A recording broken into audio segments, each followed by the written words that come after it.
চলে আসলাম তারাপীঠের মন্দিরের গেটে।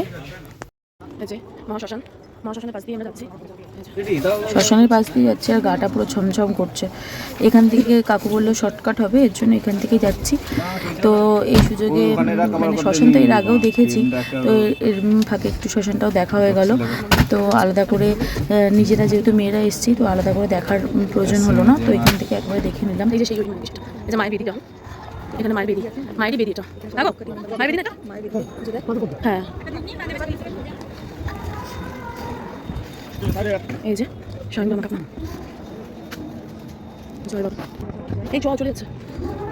আর এই যে মহাশ্মশান, চারিদিকে হোম হচ্ছে, সাইডে চল কারো গায়ে পান ফান লাগবে জানো। আমি এই জেঠুর সঙ্গে যাচ্ছি, দেখেই তো গা হাত পা খুব ছমছম করছে, ভয়ও লাগছে মনে মনে। এইখানেও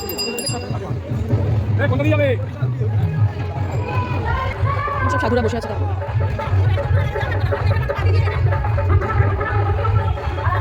ধূপ সমস্ত কিছু পাওয়া যায়, এই যে ভর্তুকি সব কিছুই পাওয়া যায় এখানে। কেউ যদি মনে করে নিয়ে যাবে বাড়ির জন্য নিতেও পারে। আমরা পুজো দিতে যাচ্ছি মায়ের কাছে, আগে মায়ের কাছে পুজোটা দিই, তারপরে অন্য কিছু। এই যে আমাদের জেঠুর দোকান, এখানে আমরা শ্রী গুরু পূজা ভান্ডার, এটা হচ্ছে আমাদের জেঠুর দোকান। চলো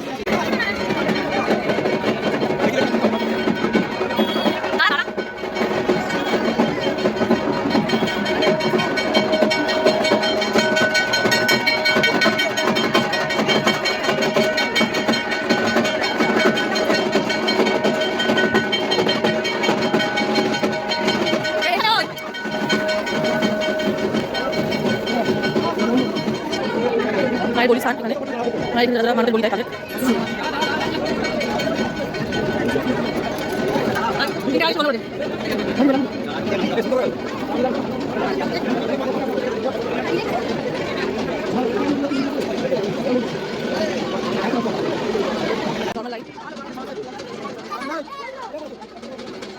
এত বড় লাইন দেখেই ভয় লাগছে, কিন্তু কিছু করার নেই।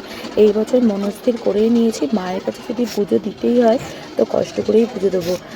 500 টাকার পকেটে আর পুজো আর দেবো না। হ্যাঁ, এবার একটু কষ্ট করেই পুজো দেবো।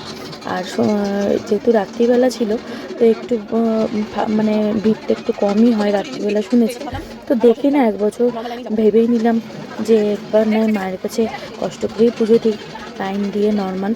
কিন্তু ভেবে বুঝতে পারিনি এতটা লাইন হবে, বাট বেশিক্ষণ সময় লাগেনি, ঘন্টা দেড়েকের মধ্যেই আমাদের পুজো কমপ্লিট হয়ে গেছে।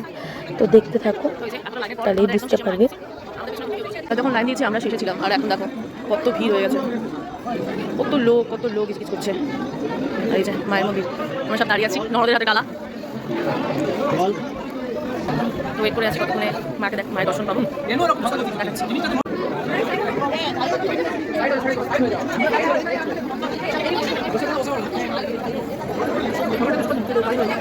দেখাচ্ছি আমরা বুঝতে পারছি না।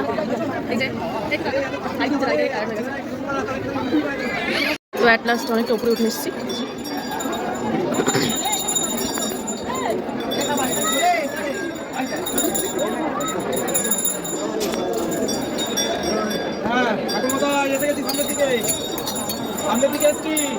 এখান থেকে মায়ের মন্দিরটা দেখে মনটা সান্ত্বনা লাগলো যে এক্ষুনি হয়তো ঢুকবো, কিন্তু ঢুকবো এটুকুই আনন্দ। আর ঢুকে গেলে কী করে যে টেনে বার করে দেবে, এই সিস্টেমটাই একদম ভালো। তো ঠিক আছে, আর কি করা যাবে, মায়ের মন্দিরে তো আর ক্যামেরা করতে পারবো না। পুজো শেষ করে আসলাম, এখন 9টা সাড়ে 9টা বাজে। সাড়ে 4টার সময় স্টার্ট করেছি, আর এখন 9টা বাজে, 9:30 পৌনে 10টা বাজে। হ্যাঁ, তো এখন শেষ হলো। এবছরে আমরা মানে কুপন কেটে করিনি, কারণ মায়ের পুজো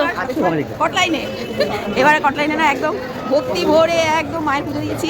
এতক্ষণ লাইন দিলাম, 500 টাকার লাইনেও যা, 1000 টাকার লাইনেও তাই, আমরা না দিয়েই সেমই পেয়েছি। বাচ্চাগুলোকে আনিনি, ব্যাস, কারণ অনেকটা রাত হয়ে গেছে বলে বাচ্চা কাচ্চা আনতে পারিনি, আমরা নিজেরাই করেছি।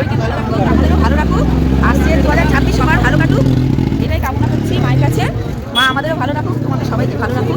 আসছে 2026 যেন। চলো টাটা।